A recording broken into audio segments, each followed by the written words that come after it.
Salam sejahtera saudara yang kekasih di dalam nama Tuhan Yesus Kristus. Kembali kita bertemu dalam dimensi iman Kristiani.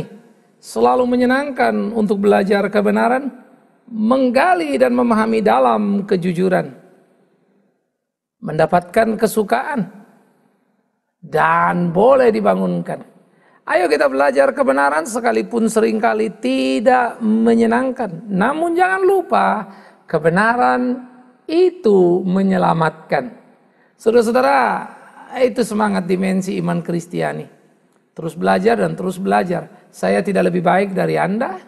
Kita sama murid Bapa yang baik, Tuhan kita.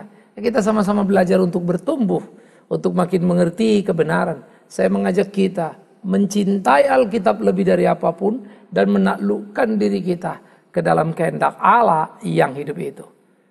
Kali ini kita akan memikirkan bagaimana memahami dengan tepat apa yang menjadi kebenaran firman. Sehingga dengan demikian kita terkoreksi sedikit demi sedikit kembali kepada firman hidup. Nah, kalau kita sudah mengerti firman itu, baru kita mungkin juga bisa belajar untuk hidup di dalamnya. Saudara, ada banyak kesalahpahaman terhadap ayat-ayat firman Tuhan yang saya kira perlu diluruskan sehingga kita mempunyai pemahaman yang utuh dan tidak menjadi mudah digoncangkan. Sebelum kita lanjut untuk bagian ini, kita lebih dulu berdoa, saudaraku. Mari kita berdoa. Kami bersyukur, kami berterima kasih ya Tuhan untuk cinta kasih-Mu dalam hidup kami. Kami bersyukur, kami berterima kasih untuk pimpinan Tuhan di hari-hari kami. Sehingga hidup kami menjadi hidup yang berkenan kepada Tuhan, menyenangkan hati Tuhan, hidup untuk puji hormat bagi nama Tuhan. Bapa di dalam surga, kami berdoa berkati sertai dalam kemurahan-Mu. Tuntun pimpin dalam tiap langkah-langkah hidup ini. Terima kasih, kami serahkan segenap kehidupan kami ke dalam tangan Tuhan. Di dalam nama Tuhan Yesus Kristus kami berdoa. Amin. Saudara-saudara, Alkitab menceritakan kepada kita satu bagian yang sering kali dikutip di dalam berbagai ibadah, khususnya bahkan oleh pemimpin pujian begitu ya. Apa yang dikatakan di dalam Alkitab Matius pasal 18, Matius 18 ayat 15 sampai 20. Matius 18 ayat 15 sampai 20 demikian firman Tuhan. Apabila saudaramu berbuat dosa, tegurlah dia di bawah 4 mata. Jika dia mendengarkan nasihatmu, engkau telah mendapatnya kembali. Jika ia tidak mendengarkan engkau, bawalah seorang atau 2 orang lagi, supaya atas keterangan 2 atau 3 orang saksi perkara itu tidak disangsikan. Jika ia tidak mau mendengarkan mereka, sampaikanlah soalnya kepada jemaat. Dan jika ia tidak mau juga mendengarkan jemaat, pandanglah dia sebagai seorang yang tidak mengenal Allah atau seorang pemungut cukai. Aku berkata kepadamu, sesungguhnya apa yang kamu ikat di dunia ini akan terikat di sorga. Dan apa yang kamu lepaskan di dunia ini akan terlepas di sorga. Dan lagi aku berkata kepadamu, jika 2 orang daripadamu di dunia ini sepakat meminta apapun juga, permintaan mereka akan dikabulkan oleh Bapakku yang di sorga. Sebab di mana 2 atau 3 orang berkumpul dalam namaku, di situ aku ada di tengah-tengah mereka. Saudara, mengerti satu konstruksi dari bacaan Alkitab itu penting.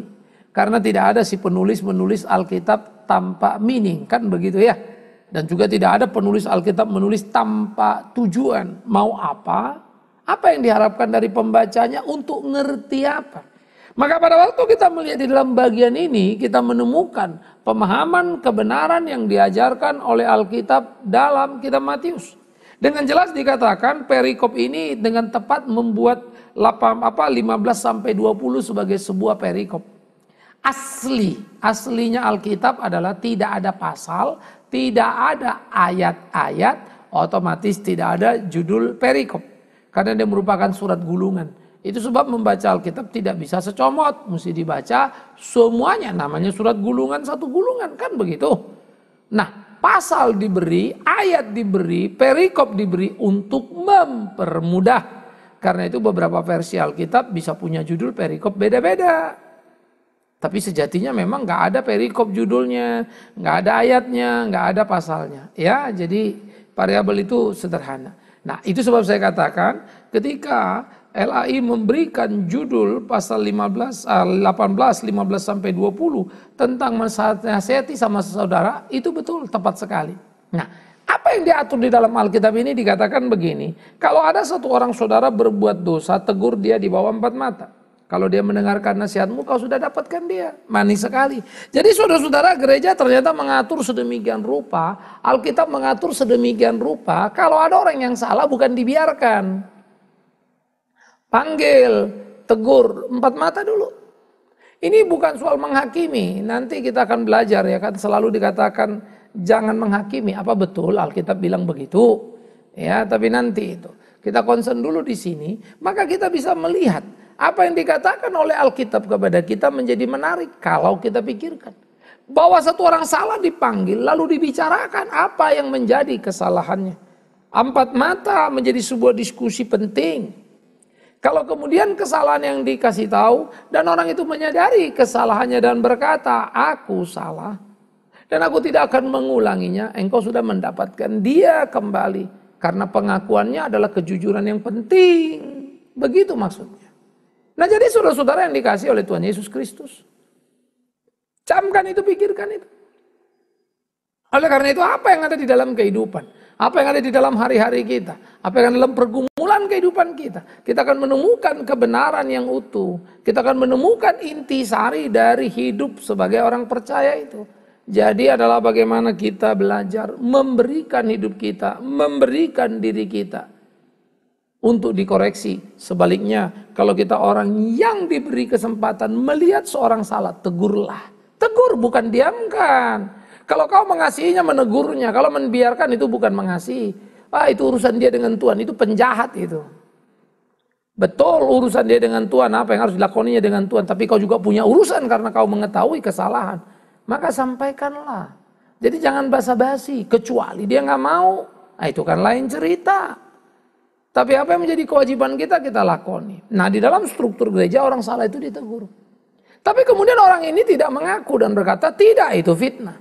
Nah, saudara jangan marah dan saudara jangan juga langsung segera terima. Benarnya gimana? Memang benar dia salah. Itu sebab satu orang termasuk pendeta, bahkan seorang seperti saya misalnya sebagai pendeta, saya tidak punya hak mutlak di dalam gereja. Saya bukan pemilik gereja. Pemilik gereja itu Kristus. Kecuali saya pemilik gereja, maka diperlakukanlah gereja seperti perusahaan. Kalau owner udah bilang enggak, ya kan enggak, kan gitu. Karena gereja lain, ownernya Kristus. Si pemilik itu Kristus, si penguasa itu Kristus. Bukan saya sebagai pendeta. Entah yang lainnya. Kalau kita mau mencuri kemuliaan Tuhan itu, mencuri kekuasaan Tuhan itu kan bisa saja ada yang melakukan itu. Sehingga mereka menjadi penguasa tunggal. Apa kata mereka? Itulah hukum. Tapi Alkitab tidak ajar begitu. Nah, orang yang dipanggil ini protes dan mengatakan saya nggak salah. Boleh dipanggil 2 saksi. Maka dikatakan panggillah 2 saksi. Ya, Alkitab juga mengatur 1 saksi bukan saksi. Tapi 2 saksi itulah saksi. Seluruh sistem hukum di kolong langit ini sebetulnya mengambil ajas belajar dari Alkitab itu. Alkitab menyusunnya sedemikian luar biasa sistematikanya. Ini jauh nun diatur di zamannya Musa. Sehingga 2 saksi ini dan salah satu dari 10 hukum yang berbunyi sangat terkenal itu apa? Janganlah mengucapkan saksi dusta tentang sesamamu. Jangan memberatkan dia atau meloloskan dia dari hukum. Katakanlah ya untuk ya, tidak untuk tidak. Menarik ya? Nah, jadi kalau orang ini datang 2 saksi. Lalu 2 saksi lihat lalu bilang, betul orang ini salah.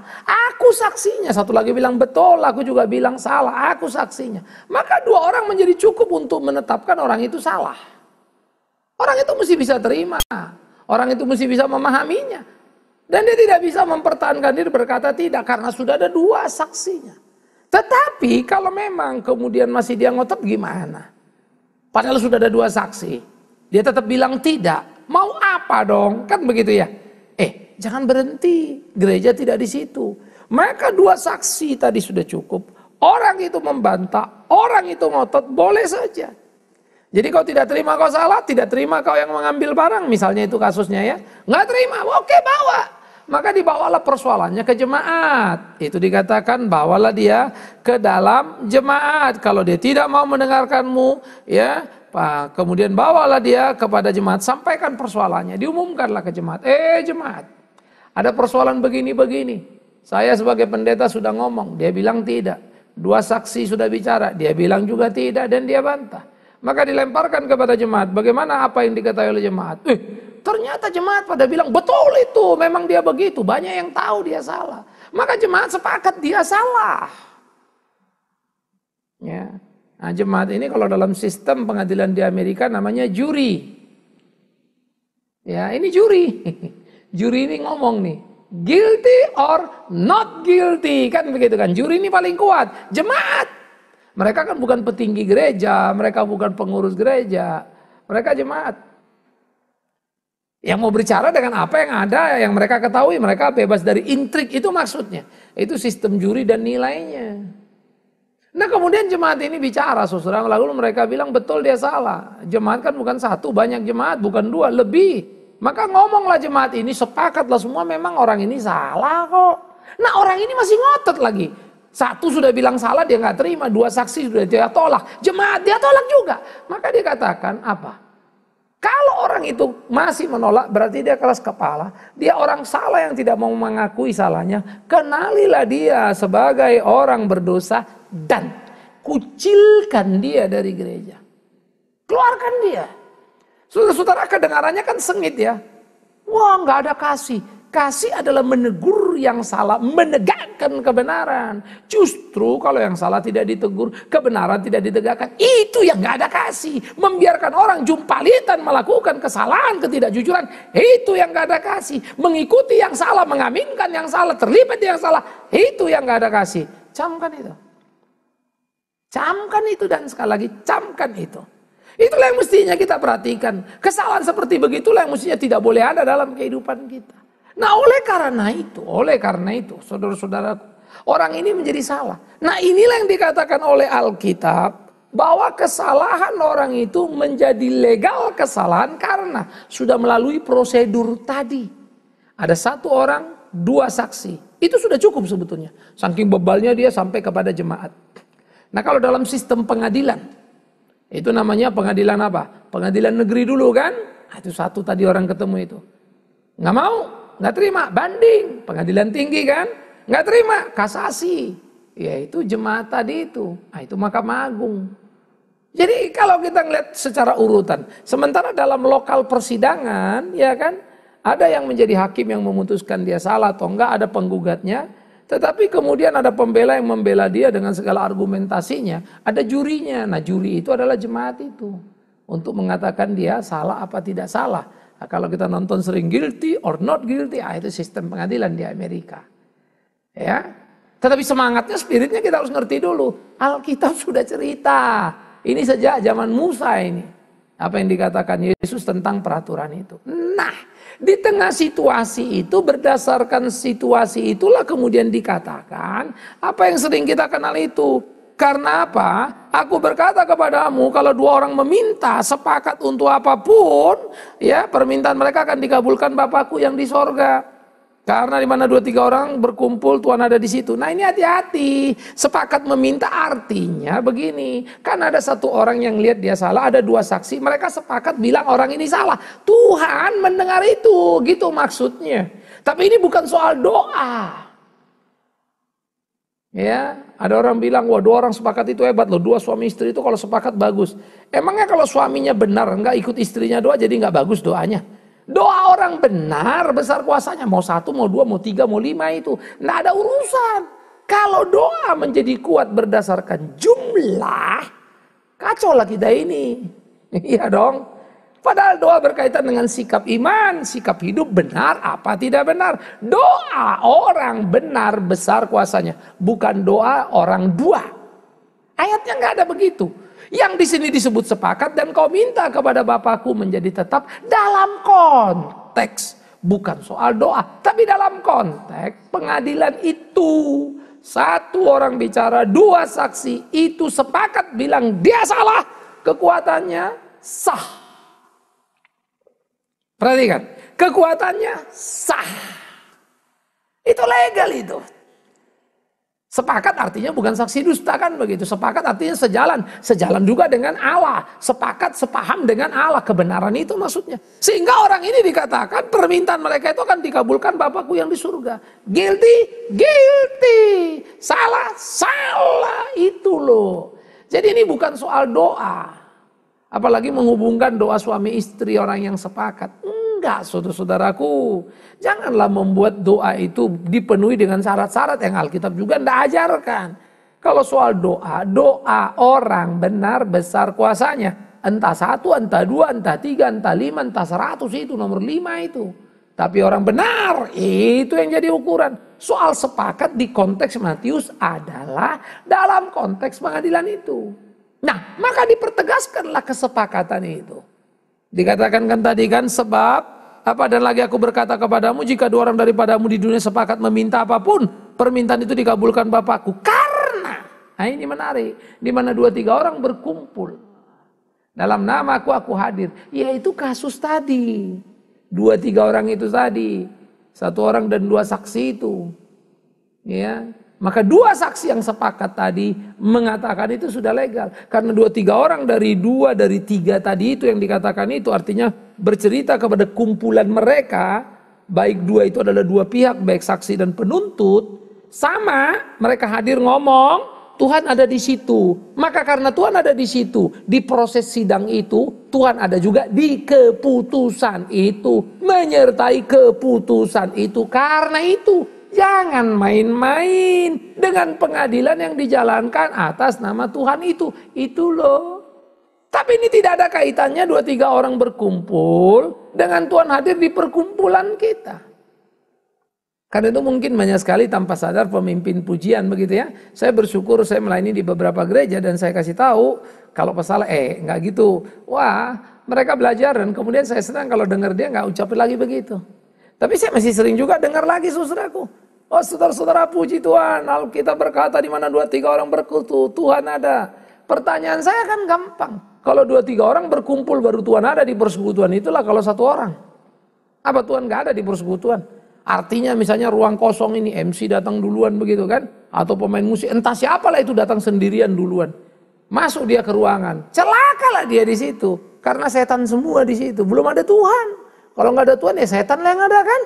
Kenapa? Karena belum 2 orang, baru 1 orang. Kan gawat kita. Kehadiran Allah. Jangan kaitkan dengan jumlah orang. Di konteks ini bukan soal itu, ini soal pengadilan tadi. Allah ada di keputusan 2-3 orang itu tadi itu. Tapi soal persekutuan, enggak. Tuhan hadir bersama kita. Tuhan hadir di persekutuan kita, iya. Di persekutuan orang percaya, iya. Tuhan hadir, betul. Nggak ada yang salah itu. Tapi soal ayat ini nanti dulu, kan begitu. Karena itulah 2-3 orang ini tidak berkaitan dengan itu. Karena kalau berkaitan dengan kehadiran Allah, maka kehadiran Allah berarti kehadiran prasyarat. Tunggu 2-3 orang. Apakah Allah kita begitu? Allah itu kan melintasi, melewati, beyond dari kehadiran kita kan. Belum kita hadir, dia sudah di situ kok. Dia mendahului langkah kita. Jadi kehadiran dia adalah kehadiran lintas syarat. Tanpa syarat itu. Jadi bukan prasyarat harus ada dengan syarat tertentu baru boleh. Enggak lah saudara-saudara kan begitu toh. Sehingga kedengarannya sederhana tetapi kalau diurut jadi masalah. Maka kalau orang-orang yang jeli, orang yang cerdas mulai lihat orang Kristen ini lucu ya. Kalau 2-3 orang kumpul dulu baru Tuhannya hadir lah. Kalau sendiri apa enggak ya? Padahal sendiri pun kau, Allah itu melintasi kau sebelum kau ada, dia sudah ada. Kemahadiran kalau dalam konteks kehadirannya itu mah luar biasa. Termasuk di persekutuan itu. Jadi bukan itu. Tetapi dalam konteks yang disebut tadi pengadilan, yes. Itu betul, nggak ada yang salah. Memang begitu. Oleh karena itu dalam peristiwa pengadilan itu harus dijaga, dicermati baik-baik. Supaya jangan kemudian orang salah dalam bertindak. Itu betul. Dan itulah yang harusnya kita pahami saudara-saudaraku yang kekasih. Nah jadi di dalam bagian seperti ini, kita ketika mengerti kebenaran itu dengan teliti, dengan utuh, itu menjadi menyenangkan sekali. Ya, nah jadi sistem pengadilan yang sudah diatur di dalam kitab Keluaran itu ketika orang Israel keluar, lalu dirumuskan kembali dalam ulangan, itu yang dibicarakan di sini oleh Tuhan Yesus. Supaya tertib gereja itu ada. Tertib gereja itu jalan. Gereja itu bukan barang rongsokan, barang main-mainan yang seenaknya. Gereja itu bukan milik satu orang atau dua orang atau sekelompok orang. Gereja milik Kristus. Ownernya itu ya Kristus. Karena itu gereja tidak boleh atas nama saya sebagai Pak Pendeta. Itu menyalahi hukum Alkitab itu. Gereja harus atas nama ya organisasi gereja. Nggak boleh atas nama PT saya atau yayasan saya atau lembaga saya. No, gereja milik sekelompok orang. Siapa pemegang saham di gereja? Ya seluruh jemaat itu. Maka seluruh jemaat harus tertib terhadap aturan yang ada itu. Maka dengan demikian tertiblah gereja. Nggak akan ada satu orang bisa sembarang bermain seenaknya di gereja, tidak jujur seenaknya di gereja. Dia akan di-show oleh jemaat atau oleh sistem gereja itu sendiri. Kalau dia salah. Maka gereja sudah membuat keputusan. Orang ini salah, diekskomunikasikan, dikucilkan. Jadi gereja itu tegas sekali. Punya sikap yang jelas. Yes, itu gereja. Kalau nggak tegas, pelin-pelan, nah itu bukan gereja. Lucunya sekarang kalau pelin-pelan malah disebut gereja, alasannya kasih, malah jadi salah. Kasih itu kan menegakkan kebenaran, tidak membiarkan yang salah. Kalau membiarkan yang salah itu bukan kasih itu. Ya, atau saudara-saudaraku, lo kasih kan tidak menyimpan kesalahan, Pak. Betul, artinya tidak mendendam, memang benar. Tapi salah tetap salah dinyatakan karena kasih juga tidak pernah tidak benar, dia menyatakan kebenaran. Jadi konteksnya mesti dilihat betul-betul, ditempatkan pada tempatnya. Sehingga gereja nggak usah mengalami kebingungan. Bahwa kalau kita belum bisa tegakkan, lakukan, ya kita jujur saja. Sebenarnya begini, tapi kita belum bisa. Ya fair-fair aja lah. Kan begitu saudara-saudaraku. Tapi paling tidak kan kita tahu itu mestinya benar gini, kita belum ya. Berarti kan kita masih payah ini. Kita belum bisa menjalani kebenaran yang utuh, kan begitu. Nah inilah yang mestinya kita pahami, dan inilah yang mestinya kita lakoni, dan inilah yang mestinya kita mengerti, dan inilah yang harus kita lakukan dalam kehidupan kita. Jadi tidak perlu bersembunyi, tetapi sebaliknya lagi jangan saling mengerti lagi tentang ayat kitab suci. Oleh karena itu lihat satu ayat jangan lepas dari perikop, lihat satu perikop jangan lepas dari satu pasal, lihat satu pasal jangan lepas dari satu kitab, lihat satu kitab jangan lepas dari kitab-kitab lainnya. Akibatnya baca semua Alkitab itu, belajarlah komprehensif, lihat ke kiri ke kanan, mengertilah dengan utuh. Itulah kebenaran, enggak sepotong-sepotong. Jadi saya pikir ini menjadi perlu untuk kita pikirkan bagaimana kita menggumuli mendalami kebenaran itu. Bagaimana kita melakukan apa yang menjadi kehendak Tuhan itu. Supaya di dalamnya sungguh nama Tuhan dipermuliakan. Dan kita makin kuat, makin tangguh dalam kehidupan kita. Ini yang mesti kita lakoni, ini yang mesti kita jalani, ini yang mesti kita perhatikan. Jadi saudara-saudara yang dikasihi oleh Tuhan Yesus Kristus. Camkan itu, pikirkan itu, renungkan itu, jangan sampai kemudian engkau menjadi salah dalam hidup ini. Nah jadi kepada kita yang sering memakai ayat, ada baiknya jangan hanya dengar orang ngomong lalu kita ikutin. Nah belum tentu benar. Jadi 2-3 orang berkumpul, Tuhan ada di tengah-tengah, kita terjemahkan sebagai persekutuan, jelas salah. Karena berarti ada konsekuensi yang mengikuti. Kalau memang 2-3 orang berkumpul Tuhan hadir, 1 orang Tuhan gak hadir. Apa iya gitu? Saya percaya pasti saudara bilang tidak, bukan? Karena Tuhan sudah hadir sebelum kita hadir. Kalau begitu apa maksud ayat ini? Dipakai dalam konteks sidang pengadilan. Kalau ada 1 orang 2 saksi, Tuhan ada di situ. Dan apa yang mereka minta, Tuhan kabulkan itu. Itu maksudnya. Sementara kalau soal doa orang sepakat gak ada urusan. Soal doa adalah soal doa orang benar besar kuasanya. Mungkin kau sudah meminta, kata Yakobus, tapi kau meminta sudah berdoa hanya untuk hawa nafsumu, Tuhan yang tidak kasih. Ya clear sekali kok. Ya nggak usah ditambah-tambah lah, kan begitu ya. Nah jadi tinggal meluruskan saja kita taruh pada kalimat yang indah. Nah, kalau soal kita bersuku itu kan kita bilang puji Tuhan. Di sini kita kumpulan orang percaya Tuhan ada bersama dengan kita. Karena Tuhan suka dalam kumpulan orang benar. Memang itu benar. Tapi jangan main-main angka ya. 2-3 orang itu. Karena memang itu bukan konteksnya. Bahwa Tuhan hadir di persekutuan orang percaya, setuju sekali. Tuhan ada bersama dengan kita, setuju sekali. Kemana orang percaya pergi, dia tidak pernah sendiri. Karena Tuhan menyertai. Iya kan? Jadi kan ini yang kita mesti pahami utuh dong saudara-saudara. Sehingga kita tidak terjebak pada pemahaman salah dan berpikir bahwa kemudian Tuhan gak ada karena satu orang. Bukan gawat ya? Ya. Jangan terjebak lagi untuk berpikir, waduh saya mau doa ini supaya dikabulkan Tuhan, cari teman yang sepakat nih. Waduh kalau gak ada yang sepakat gimana dong? Wah berdoa dengan istri. Kalau kita berdoa sehati dengan istri itu indah, pastilah. Jangan bilang dengan istri, dengan siapapun kita berdoa di dalam jemaat, bersekutu. Sepakat sehati itu indah. Tapi gak ada kaitannya dengan ini, ayat ini. Maka Tuhan bilang kita kan harus jadi sehati, sejiwa, sepikir kan. Itulah gereja, itulah tubuh Kristus. Kalau sehati, sejiwa, sepikir, makan pun jadi enak, doa pun enak, apapun kita lakukan enak. Tapi bukan ayat ini. Gitu loh maksudnya. Ya. Jadi marilah kita memperhatikan itu baik-baik, menempatkan kebenaran itu pada tempatnya. Sehingga ada satu kebenaran yang utuh yang tidak sembarang kita mainkan, sembarang kita terjemahkan, akibatnya nanti muncul konsekuensi yang mengerikan. Ingat tadi ya, kalau dua orang sepakat berdoa baru Tuhan kabulkan tadi itu, asumsinya kalau nggak sepakat Tuhan nggak kabulkan dong.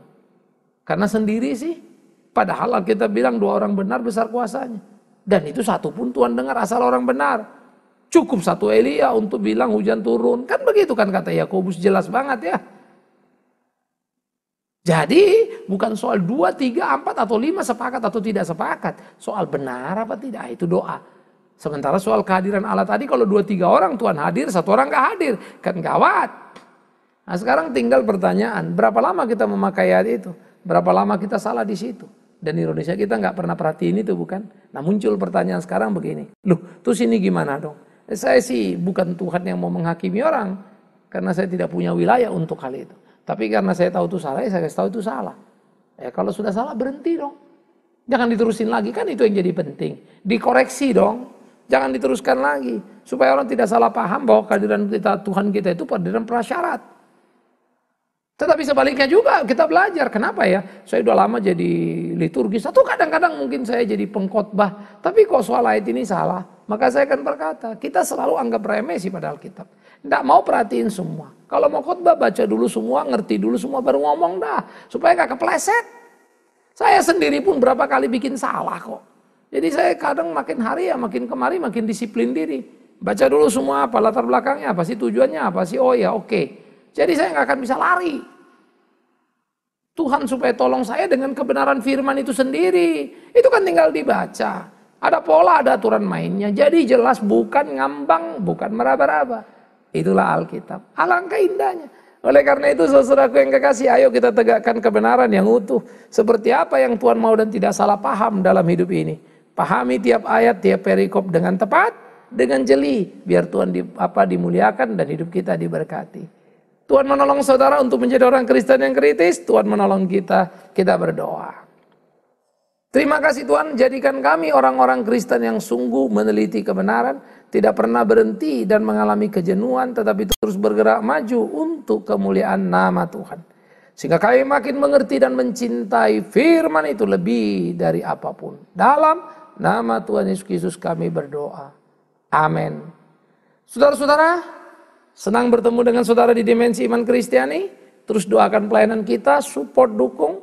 Ya, seluruh info pelayanan saudara bisa mencari informasi di www.reformata.com ya. Dan kita berinteraksi terus untuk kemuliaan Tuhan kita. Pergilah kemanapun, beritakanlah kebenaran. Cintai Alkitab. Baca dengan teliti, pahami dengan utuh. Sehingga itu bisa meneguhkan dan menguatkan. Membuat iman Kristen kita itu makin bergairah kan gitu ya. Sehingga iman Kristen kita itu terus teruji oleh perjalanan waktu. Dan hidup kita menjadi hidup yang menyenangkan Tuhan di keseharian. Terpujilah Tuhan.